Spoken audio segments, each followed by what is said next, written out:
പാലക്കാടൻ ചാനലിലേക്ക് കൂടി സ്വാഗതം. ഇന്നത്തെ വിഷയം എന്നുള്ളത് ഞങ്ങളുടെ തട്ടകത്തിലെ ദേവിയുടെ മലപ്പുള്ളിക്കാവ് ശിവഭഗവതി വേലയാണ് ഇന്ന്.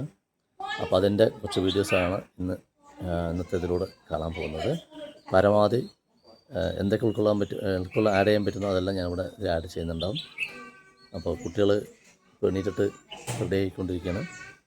ഇന്ന് പ്രാവശ്യം കുറച്ച് ലേറ്റ് ആയിട്ടുണ്ട് അമ്പലത്തിൽ പോകാൻ. സാധാരണ വളരെ നേരത്തെ പോകുന്നതാണ്, 5 മണിക്ക് മുമ്പ് പോയിട്ട് വരുന്നതാണ്. കുട്ടികൾക്ക് എണീക്കാൻ മറ്റൊക്കെ ബുദ്ധിമുട്ടുള്ളതുകൊണ്ട് വളരെ ലേറ്റായിട്ടാണ് പ്രാവശ്യം പോകുന്നത്. ഇപ്പോൾ സമയം 8 മണി ആവാറായിട്ടുണ്ട്. പ്രാവശ്യം പോകുമ്പോൾ എന്തൊക്കെ തിരക്കുണ്ട്, നല്ല തിരക്കുണ്ടെന്ന് തോന്നുന്നു മിക്കവാറും, ദൈവത്തിന് അറിയാം. അപ്പോൾ കൂടുതൽ ഡീറ്റെയിൽസ് ഞാൻ പിന്നീട് പറയുന്നതായിരിക്കും. അപ്പോൾ സ്കിപ്പ് ചെയ്യാതെ വീഡിയോസ് കാണുക. പോകാൻ തയ്യാറെടുപ്പ് കഴിഞ്ഞു, വീടൊക്കെ ലോക്ക് ചെയ്ത് ഇനിയിപ്പോൾ പോകാൻ നിൽക്കണം അമ്പലത്തിലോട്ട്. ഇപ്രാവശ്യം അമ്പലത്തിൽ താരതമ്യേന തിരക്ക് കുറവായിരുന്നു എന്ന് വേണം പറയാൻ. കാരണം പുനരുദ്ധാരണവുമായി ബന്ധപ്പെട്ട പണികൾ നടക്കുന്നത് കാരണം താരതമ്യേന ആളുകൾ കുറവായിരുന്നു. കാരണം ഈ സമയം കൊണ്ട് മെയിൻ റോഡ് എത്തേണ്ടതാണ് ലൈന്. ഇപ്രാവശ്യം പോയപ്പോൾ ലൈന് അത്രത്തോളം എത്തിയിട്ടുണ്ടായിരുന്നില്ല. നമുക്ക് പിന്നെ അമ്പലത്തിനകത്ത് അത്യാവശ്യം ആൾക്കാരൊക്കെ അറിയുന്നത് കൊണ്ടും അതുപോലെ തന്നെ വേല കമ്മിറ്റിയുള്ള ആൾക്കാരൊക്കെ അറിയുന്നത് കൊണ്ടും നമുക്ക് നേരിട്ട് കയറി പോകാനുള്ള ഓപ്ഷനൊക്കെ ഉണ്ടെങ്കിൽ കൂടിയിട്ട് നമ്മളത് ചെയ്തില്ല. നമ്മൾ ലൈനിൽ നിന്നിട്ട് തന്നെയാണ് തൊഴാൻ പോയത്. കാരണം മറ്റുള്ളവരുടെ അവിടെ ഒരുപാട് നേരമൊക്കെ വന്ന് നിൽക്കുന്നവരുടെ ഇടയിലൂടെ കയറി പോകണ്ടെന്നൊരു തോന്നിയതുകൊണ്ട് തിരിച്ചു വരുന്ന സമയത്ത് കണ്ടില്ല ലൈൻ. ഇതാണ് ലൈൻ. സാധാരണ ഇത്രയും ലൈൻ ഉണ്ടാവുമായിരുന്നു മുമ്പ് തന്നെ. പിന്നെ അങ്ങനെ ഇപ്രാവശ്യം വേലയ്ക്ക് ആദ്യം മറ്റെത്തിയത് അതിഥികൾ എന്നുള്ളത് ഭാര്യയുടെ അമ്മായിമാരാണ് എത്തിയത്. അതിനുശേഷം മോളുടെ ക്ലാസ്സിൽ പഠിക്കുന്ന മൂത്തമ്മളുടെ ക്ലാസ്സിൽ പഠിക്കുന്ന ഒരു കുട്ടിയും കുട്ടിയിൽ വന്നിട്ടുണ്ടായിരുന്നു. ഇത് പിന്നെ ഞങ്ങൾ 11 മണിക്ക് കാണുന്ന സമയത്ത് പാലക്കാടൻ ഭാഷയിൽ അവിടുക എന്നാണ് ഇതിന് പറയാം. ഇത് പുരാതനമായിട്ടുള്ള ഒരു ചടങ്ങാണ്.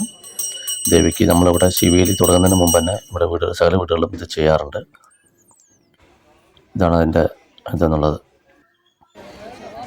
പിന്നെ അതിനുശേഷം ഞങ്ങൾ നേരെ ശിവേലിൻ്റെ ഇതിനോട്ട് പോയെങ്കിലും അവിടെ പഞ്ചവാദ്യം എല്ലാ സംഭവം കഴിഞ്ഞിട്ടുണ്ടായിരുന്ന പോയ സമയത്ത് കാരണം വീട്ടിൽ കുറച്ച് തിരക്കും മറ്റൊക്കെ ആയതുകൊണ്ട് പിന്നെ ഞങ്ങൾ നേരെ പോയത് ഈ ആനയെല്ലാം കുളിപ്പിച്ചിട്ട് തൊട്ടപ്പുറത്തെ തൊടിയിൽ നിർത്തിയിട്ടുണ്ടായിരുന്നു.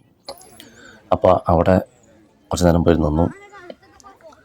മൊത്തം 15 ആനകളാണ് ഈ ക്ഷേത്രത്തിലെ വേലയ്ക്ക് ഉണ്ടാവുക.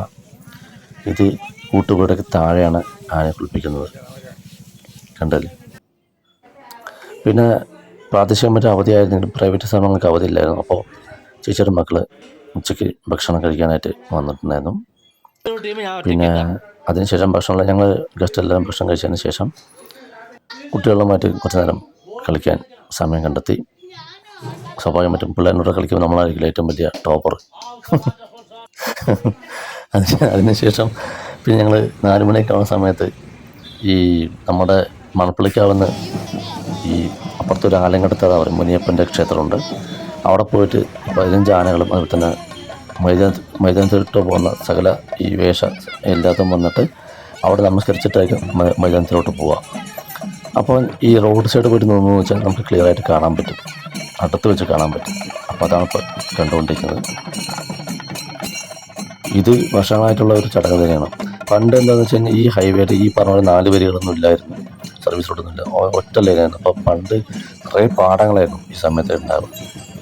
അപ്പോൾ ഈ കൊയ്തിട്ടതിന് ശേഷമുള്ള പാടങ്ങളായിരിക്കും ഉണ്ടാവുക. അപ്പോൾ നല്ല ഭംഗിയായിരിക്കും കാണാനായിട്ട്.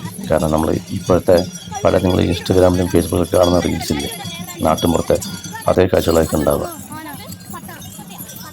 ഇത് ശരിക്കും പറഞ്ഞാൽ രാവിലെ നമ്മൾ നേരത്തെ തന്നെ ഇവിടെ മൂലസ്ഥാനത്ത് പോയിട്ട് വാളിൻപീഠം കൊണ്ടുവരും ദേവിയുടെ. അതിനുശേഷമാണ് ഇവിടെ ശിവേലി കൊണ്ടുവരും. അത് ഇവിടെ വാളിൻപീഠം ക്ഷേത്രത്തിലൂടെ പ്രവേശിക്കുമ്പോഴാണ് അവിടെ പഞ്ചവാദ്യം സംഭവങ്ങളൊക്കെ ഉണ്ടാവുക. ഇതിങ്ങനെ വൈകിട്ട് പിന്നെ മൈതാനത്തിൽ ഈ നമ്മുടെ ടിപ്പു സുൽത്താൻ്റെ കോട്ടയുടെ കവാടമുണ്ട്. കവാടത്തിൻ്റെ അവിടെ കണ്ട് ക്രോസ് ആയിട്ട് ഫുള്ള് നിരന്ന് നിൽക്കും 15 ആനകൾ. പിന്നെ ഒരു 7 മണി വരയ്ക്ക് അവിടെ തന്നെ ആയിരിക്കും ഉണ്ടാവുക. പിന്നെ അവിടെ നിന്ന് 7 മണിക്ക് അവിടെ നിന്ന് ഇറങ്ങിക്കുകയെന്ന് വെച്ചാൽ പിന്നെ ഇവിടെ എത്തുമ്പോൾ 9 മണിയാവും. അതുവരെയ്ക്കും ഈ പറഞ്ഞ പോലെ പാണ്ടിമേളം, അതുപോലെ തന്നെ ബാൻഡ് സെറ്റ്, അങ്ങനെ ഒരുപാട് സംഭവങ്ങൾ വാദ്യങ്ങളോടുകൂടി തന്നെ ആയിരിക്കും ഉണ്ടാവുക. പഞ്ചവാദ്യം എല്ലാം കൂടി ഉണ്ടാവുമായിരിക്കും. ഞങ്ങൾ ഇപ്രാവശ്യം പോയത് ഞങ്ങൾ ഈ പറഞ്ഞ പോലെ കവാടത്തിനോടെ പോയി. കാരണം അത്ര ഭയങ്കര തിരക്കായതുകൊണ്ട് പക്ഷെ അവിടേക്ക് പോകാൻ പറ്റില്ല. പകരം കോട്ടയുടെ പുറകിലുള്ള ഒരു ഭാഗമുണ്ട്, അതായത് പടിഞ്ഞാറ് യാക്കരയിൽ നിന്ന് വരുന്ന ആന എഴുന്നള്ളിപ്പൊക്കെ ഈ ഭാഗത്തൂടെയാണ് വരുന്നത്. അപ്പോൾ ഞങ്ങൾ അവിടെയാണ് പോയിട്ട് കണ്ടിട്ടുണ്ടായിരുന്നത് പ്രാവശ്യം. പിന്നെ ഇപ്പോൾ ഈ കാണുന്ന ഈ സംഭവങ്ങളുണ്ടല്ലോ, ഇതൊന്നും ഒരു 5 വർഷം മുമ്പ് എവിടെ ഇല്ലായിരുന്നു. പുതിയതായിട്ട് വന്നിട്ടുള്ള സംഭവങ്ങളാണ്. ഈ കാലത്തിനനുസരിച്ച് സ്വാഭാവികമായിട്ടും ഒരുപാട് മാറ്റങ്ങൾ ഉത്സവത്തിന് ഉണ്ടായിട്ടുണ്ട്. അത് എത്രത്തോളം സൂപ്പറായിട്ടുണ്ടെന്ന് എനിക്ക് പറയാൻ പറ്റില്ല. കാരണം ഒരുപാട് മോഡേണൈസേഷൻ ആയിപ്പോയി ഈ ക്ഷേത്ര ഉത്സവങ്ങളെല്ലാം. അങ്ങനെ രാത്രി ഇപ്പോൾ വന്നിട്ടുള്ള ഗസ്റ്റുകളെല്ലാവരും വന്നിട്ട് രാത്രിത്തെ ഭക്ഷണം എല്ലാം കഴിച്ചിട്ടാണ് പോയിരിക്കുന്നത്. ഭാര്യയുടെ അമ്മായിമാരെല്ലാവരും അവർ ഫസ്റ്റ് തന്നെ പോയിട്ടുണ്ടായിരുന്നു വേല കാണാനായിട്ട്. പോയിട്ട് അവർ അത്യാവശ്യം എല്ലാ സംഭവങ്ങളും കണ്ടിട്ടാണ് വന്നിരിക്കുന്നത്. ഞങ്ങൾ പോകുന്നതിന് മുമ്പ് തന്നെ അവർ നേരത്തെ തന്നെ പോയിട്ടാണ് വന്നു. ഇപ്പോൾ ഭക്ഷണം കഴിച്ചിട്ട് അവർ ഇറങ്ങാൻ. അതിനുശേഷം ചേച്ചിമാരും അളിയന്മാരും കുട്ടികളും ഭക്ഷണം കഴിച്ചിട്ട് ഇറങ്ങി. പണ്ട് ഒരു 15 വർഷം മുമ്പ് അല്ലെങ്കിൽ ഒരു 20 വർഷം മുമ്പ് എന്ന് വെച്ച് കഴിഞ്ഞാൽ എൻ്റെ വീട്ടിൽ ധാരാളം അതിഥികൾ ഉണ്ടാവുമായിരുന്നു. അതായത് എൻ്റെ അമ്മാവന്മാർ 3 അമ്മാവന്മാർ, അവരുടെ ഫാമിലി, കുട്ടികൾ എല്ലാവരും വരും. അതുപോലെ തന്നെ അമ്മയുടെ ചേച്ചിയുടെ ഫാമിലി, അതായത് വലിയമ്മയുടെ ഫാമിലി, അവരുണ്ടാവും. പിന്നെ ഇടത്തെ അമ്മയുടെ വീട്ടിൽ നിന്നും എല്ലാവരും ഉണ്ടാവും. അപ്പോൾ വീട് നിറച്ച ആൾക്കാരായിരുന്നു പണ്ടുണ്ടാവുക. അച്ഛനെല്ലാവരും ക്ഷണിക്കും. അപ്പോൾ ഒരു ജാതിക്കുള്ള ആൾക്കാർ വീട്ടിലുണ്ടാവും. നിറയെ ഞങ്ങളുടെ വീട് പഴയ വീട് തിണ്ണയൊക്കെ ആയിരുന്നു. അപ്പോൾ തിണ്ണയിൽ നിറച്ച ആൾക്കാർ ഇരിക്കുക. നമുക്ക് ഇരിക്കാൻ സ്ഥലമൊന്നും ഉണ്ടാവില്ല. ഞങ്ങൾ കുട്ടികളൊക്കെ ഇപ്പുറത്ത് പറമ്പിൽ വന്ന് കളിക്കുകയൊക്കെ ചെയ്യുമായിരുന്നു. പക്ഷേ അവർ പ്രായമുള്ളൊരു ഭയങ്കര ഒരു ഉത്സവം തന്നെയായിരുന്നു പണ്ടൊക്കെ വേല എന്ന് വെച്ച് കഴിഞ്ഞാൽ. അപ്പോൾ അന്ന് പണ്ട് കാലങ്ങൾ ചെയ്തിട്ടുണ്ടായിരുന്നെന്ന് വെച്ച് കഴിഞ്ഞാൽ വേലയോടനുബന്ധിച്ച് ഈ കാണുന്നത് മൂലസ്ഥാനമാണ് കേട്ടോ. ഇവിടെ നിന്നാണ് വാളും പീഠവും ഈ നമ്മുടെ ദേശത്തേക്ക് കൊണ്ടുവരുന്നത്. ഇവിടെയുള്ള വാളും പീഠമാണ് കൊണ്ടുവരുന്നത്. ഇത് രാവിലെ പിറ്റേ ദിവസം, അതായത് വെള്ളിയാഴ്ച രാവിലെ അമ്പലത്തിൽ പോയപ്പോൾ കണ്ടാണ്. ഇത് തലേ ദിവസത്തെ പടിഞ്ഞാറ് യാത്രയുള്ള വൈദ്യുത ദീപാലങ്കാരമാണ് നിങ്ങളിപ്പോൾ കണ്ടുകൊണ്ടിരിക്കുന്നത്. ഇത് അവിടുത്തെ മൂലസ്ഥാനത്തിൻ്റെ അവിടുത്തുള്ള വൈദ്യുത അലങ്കാരമാണ്. ഇവിടെ ഹരിശങ്കറിൻ്റെ ഗാനമേളയൊക്കെ ഉണ്ടായിരുന്നു. പക്ഷെ അത് മഴ കാരണം മാറ്റി. ബുധനാഴ്ച ചെയ്യേണ്ടത് ശനിയാഴ്ചയ്ക്ക് മാറ്റി അവർ, മഴയുടെ ഇതുകൊണ്ട്. മഴ ചാറിലുണ്ടായിരുന്നു, വലിയ മഴയൊന്നും ഇല്ലായിരുന്നു. പക്ഷേ അവർ ക്യാൻസൽ ചെയ്തു. ഇത് ഞങ്ങളുടെ തട്ടകത്തിലെ ദേവിയുടെ അവിടത്തുള്ള വൈദ്യുത അലങ്കാരമാണ് കാണുന്നത്. അപ്പോൾ ഞാൻ പറഞ്ഞു വന്നത് പണ്ടത്തെ വേട ഓർമ്മ എന്ന് വെച്ച് കഴിഞ്ഞാൽ കാണുന്നത്, ഞങ്ങൾ ചെറിയ കുട്ടികളായിരുന്ന സമയത്ത് നമ്മുടെ ഒരു പൈസ ഒന്നും ഉണ്ടാവില്ല. അപ്പോൾ ഈ വേലയ്ക്ക് വരുന്നവരാണ് നമുക്ക് 5 രൂപ 10 രൂപയൊക്കെ തരും. അപ്പോൾ നിങ്ങൾ നേരത്തെ കണ്ട ഐസൊക്കെ ഇല്ലേ, ഈ സ്റ്റിക്കിൻ്റെ ഐസ്, വെറും 10 പൈസ ഉണ്ടായിരുന്നു ആ സമയത്ത്. അപ്പോൾ നമുക്ക് ഈ ഉത്സവങ്ങളൊക്കെ വരുന്ന സമയത്ത് നമ്മൾ ഈ സർബത്ത് കുടിക്കാനുള്ള ഓപ്ഷനൊക്കെ ഉള്ളൂ. കാരണം പുറത്ത് സഹജമായിട്ട് വാങ്ങിച്ച് കുടിക്കാനുള്ളതൊന്നും അന്നില്ലായിരുന്നു. പിന്നെ അതുപോലെ തന്നെ ഈ ഉത്സവങ്ങൾ വരുന്ന സമയത്ത് വേലയ്ക്ക് വെക്കുമെന്നൊക്കെ പറഞ്ഞാൽ വേലയ്ക്ക് ചിലവിന് വെച്ചോന്ന് പറഞ്ഞിട്ട് വരുന്നൊരു പൈസ തരും, 5 രൂപ 2 രൂപ എന്നൊക്കെ. അതുകൊണ്ട് പോയിട്ട് നമ്മൾ മിഠായി വാങ്ങിച്ച് കഴിക്കുക. ഈ കമ്പർക്കെട്ട് കൊണ്ട് സംഭവം ഉണ്ടായിരുന്നു, വെറും 10 പൈസയേ ഉള്ളൂ. 10 എണ്ണം വാങ്ങിച്ച് കഴിക്കാൻ പറ്റും സുഖമായിട്ട്. അതുപോലെ തന്നെ പിന്നീട് കുറച്ചൊക്കെ മുതിർന്നപ്പോൾ ഒരു 10ാം ക്ലാസ്സൊക്കെ എത്തുന്ന സമയത്ത് ഈ പെപ്സി കൊക്കക്കോളയുടെ സമയമൊക്കെ വന്നു. ആ സമയത്ത് ഈ വർഷത്തിൽ ഒരിക്കൽ ഈ പെപ്സി കൊക്കക്കോള കുടിക്കുന്നത് വളരെ ഒരു ലക്ഷറായിട്ടുള്ള സംഭവമായിരുന്നു. ടിന്ന് 10 രൂപ ഉണ്ടായിരുന്നു ആ സമയത്ത്, ആ ടിന്നിനൊക്കെ. അപ്പോൾ അത് കുട്ടിക്ക് ഭയങ്കര ഒരു അഭിമാനം പോലെയായിരുന്നു. പിന്നീട് അതിനുശേഷം കുറച്ചുകൂടി ഈ ഡിഗ്രിയൊക്കെ എത്തുന്ന സമയത്ത് നോക്കുമ്പോൾ നമ്മുടെ കയ്യിൽ 100 രൂപയൊക്കെ ഉണ്ടാവും. 100 രൂപയ്ക്കുള്ള സമയത്ത് എന്താണെന്ന് വെച്ച് കഴിഞ്ഞാൽ ഈ സമയത്ത് വേലയുടെ കൂടെ പോയിട്ട് ആന ഇറങ്ങുമല്ലോ. ഈ 9 മണിക്ക് 7 മണിക്കാണ് അവിടെ കോട്ടമയത്ത് നിന്ന് തിരിക്കുക ആന. അത് ഇവിടെ എത്തുമ്പോൾ 2 മണിക്കൂറാവും. അത് 9 മണിക്ക് കാവിലെ വന്ന് കയറുള്ളൂ. അപ്പോൾ അതൊരിക്കൽ സമയമുണ്ടെന്ന് വെച്ച് കഴിഞ്ഞാൽ ഞങ്ങൾ ഈ ആന ഇറങ്ങിയ ഉടനെ തന്നെ ഞങ്ങൾ അവിടുത്തെ അടുത്തുള്ള ഹോട്ടലുകളിൽ പോകും. അപ്പോൾ നിറയെ ഇതുണ്ടാവുമല്ലോ ഈ വേലയോടനുബന്ധിച്ച്. അപ്പോൾ അവിടെ പോയിട്ട് നല്ല ഭക്ഷണങ്ങൾ കഴിക്കുക, അതൊക്കെയാണ് പിന്നീടുള്ള ഒരു ഹോബി എന്നുള്ളത്. ഇന്ന് അതൊക്കെ വളരെ നമുക്ക് മനസ്സിൽ നിൽക്കുന്ന സംഭവം. എന്താ വെച്ചാൽ നമുക്ക് അന്ന് കൊടിയ ദാരിദ്ര്യമൊക്കെയായിരുന്നു. അതായത് നമുക്ക് ഇന്നത്തെ പോലെ എന്ത് വാങ്ങിച്ച് കഴിക്കാനുള്ള ഓപ്ഷൻ അന്നില്ലായിരുന്നു. അപ്പോൾ അതുകൊണ്ടെന്ന് വെച്ചാൽ നമുക്ക് അതെല്ലാം വളരെ മനോഹരമായിട്ട് ഓർമ്മയായിട്ട് നമുക്ക് മനസ്സിൽ സൂക്ഷിക്കാൻ പറ്റുന്നുണ്ട്. ഇന്ന് എല്ലാം സഹജമായിട്ട് കിട്ടുന്നതുകൊണ്ടാണെന്ന് അറിയില്ല, മനസ്സിലൊന്നും നമുക്ക് ശേഖരിച്ച് വയ്ക്കാൻ പറ്റിയ ഓർമ്മകൾ പറയാനൊന്നും അങ്ങനെ തന്നെ ഒന്നും തന്നെ ഇല്ല പറഞ്ഞു വരികയാണെങ്കിൽ. അപ്പോൾ നിങ്ങൾ ഇപ്പോൾ ഇൻസ്റ്റ എടുത്താലും ഫേസ്ബുക്ക് എടുത്താലും ഇപ്പോൾ നിങ്ങൾ സോഷ്യൽ മീഡിയ ഏതെടുത്താലും നിങ്ങൾക്ക് കാണാൻ പറ്റും 90s എന്നുള്ളത്.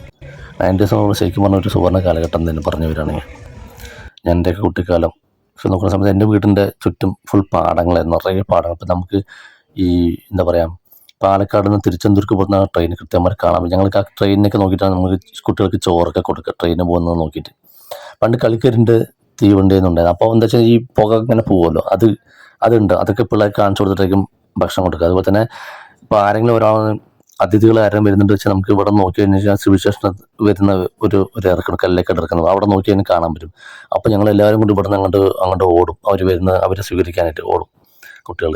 പിന്നെ അതുപോലെ തന്നെ ഈ അമ്പലത്തിൽ ശിവയുടെ സമയത്തൊക്കെ ഈ ഔട്ട് പോലെ വെക്കുന്ന സമയത്ത് ഈ കുടയുണ്ട്, മുകളിൽ പോയിട്ട് വീട്ടി കുടയായിട്ട് അതിങ്ങനെ പറന്നു പോകും. അപ്പോൾ അതിൽ പിടിക്കാൻ വേണ്ടിയിട്ട് പുറകിൽ ഓടും. കാരണം ഫുൾ പാടങ്ങളാണല്ലോ, അപ്പോൾ നമുക്ക് ഇവിടെ നോക്കുമ്പോൾ തന്നെ കാണാൻ പറ്റും. അപ്പം അതിന് പുറകിൽ ഓടിയിട്ട് ആരാ ഫസ്റ്റ് പിടിക്കുക എന്നുള്ളതിനൊക്കെ ഓടിക്കും. പക്ഷെ ഒരിക്കൽ പോലും എനിക്ക് കിട്ടിയില്ല, അത് വേറെ കാര്യം. കാരണം അത് വളരെ ദൂരത്തായിരിക്കും പറ്റി ഇറങ്ങും, നമ്മുടെ ഹൈഡ്രജൻ ജമ്പിൽ ഇടുമ്പോഴത്തെ സംഭവമാണ് ഉണ്ടാവുക. അപ്പോൾ അതൊക്കെയാണ് കുട്ടികളുടെ ഓർമ്മകളെന്നുള്ളത്. പക്ഷെ അത് വളരെ മനോഹരമായിട്ടുള്ള സംഭവം തന്നെയായിരുന്നു. പിന്നീട് നമുക്ക് ഇന്നത്തെ എല്ലാ സൗകര്യങ്ങളും ഒരുപാട് കൂടിയുണ്ടെന്നൊരു മനസ്സിൽ നമുക്ക് നിറയ്ക്കാൻ പറ്റുന്ന ഒന്നും തന്നെ ഇന്നത്തേൽ നമുക്കില്ല. മനോഹരമായിട്ട് ഓർമ്മകൾ പറയാം. അന്നത്തെ എല്ലാം വളരെ മനോഹരമായിട്ട് ഓർമ്മകളായിരുന്നു 90s എന്ന് വെച്ച് കഴിഞ്ഞാൽ. കാരണം നമുക്കൊന്നും കിട്ടാനില്ല. അപ്പോൾ അത് കിട്ടുമ്പോൾ എന്താണെന്ന് വെച്ചാൽ അതിന് വളരെ വളരെ വലിയ മൂല്യമായിരുന്നു ഉണ്ടാകുന്നത്. ഇന്നെല്ലാം കിട്ടുന്നുണ്ടാവുമെന്നറിയില്ല മനസ്സിൽ. നമുക്ക് അങ്ങനെ ഒരു ഓർമ്മയൊന്നുമില്ല. പിന്നെ പണ്ടുള്ള ആൾക്കാർ എല്ലാവരും നമ്മൾ വളരെ വളരെ അടുപ്പമുണ്ടായിരുന്നു. പരസ്പരം എല്ലാവരും അറിയാം. ഇന്ന് അതൊന്നുമില്ല. തൊട്ടുവിട്ടുള്ള ആൾക്കാരെ, എൻ്റെ കാര്യം ഞാൻ പറയാം, എനിക്ക് തൊട്ടുവിട്ടുള്ള ആൾക്കാരുടെ പേരെന്താണെന്ന് ചോദിച്ചു കഴിഞ്ഞാൽ എനിക്കറിയില്ല. ഇവിടെ എൻ്റെ ദേശത്തുള്ള പല കുട്ടികളുടെ പേരുകൾ എൻ്റെ അടുത്ത് ചോദിച്ചു കഴിഞ്ഞാൽ എനിക്കിപ്പോഴും അറിയില്ല. പണ്ട് കൃത്യമായിട്ട് അറിയാൻ പറ്റുമായിരുന്നു, ഇന്ന ആളുടെ മോനാണ്, ഇതാണ് അവൻ്റെ പേര് എന്നൊക്കെ ഉള്ളത്. ഇപ്പം എൻ്റെ കൂടെ ഉള്ളവരുടെ കാര്യം എനിക്ക് വ്യക്തമായിട്ട് അറിയാം, പക്ഷെ അവരുടെ കുട്ടികളുടെ പേരൊന്നും എനിക്കറിയില്ല. പണ്ട് സഹജമായിട്ട് അറിയാൻ പറ്റുമെന്ന് എല്ലാവരും. ഇത് 2017 വേലയുടെ ഇതാണ് കണ്ടുകൊണ്ടിരിക്കുന്നത്. ഞങ്ങളുടെ കല്യാണം കണ്ട് വളരെ പുതുക്കമായിരുന്നു. പുതുക്കം പറയാൻ പറ്റില്ല, 2 വർഷമായി. ആ സമയത്ത് അമ്മയാണ് പൂജ കഴിക്കുക. ഈ പറഞ്ഞ നേരത്തെ ആ വീട് എന്നുള്ള സംഭവമാണ് നിങ്ങളിപ്പോൾ കണ്ടുകൊണ്ടിരിക്കുന്നത്. നേരത്തെ ഭാര്യ ചെയ്ത് കണ്ടില്ലേ, ആ ഒരു ഇതാണ് നിങ്ങളിപ്പോൾ ഈ അന്ന് സമയത്ത് അമ്മയാണ് ചെയ്തിട്ടുണ്ടാവുക, അമ്മയാണ് ചെയ്തുകൊണ്ടിരുന്നത് ഈ പൂജയൊക്കെ.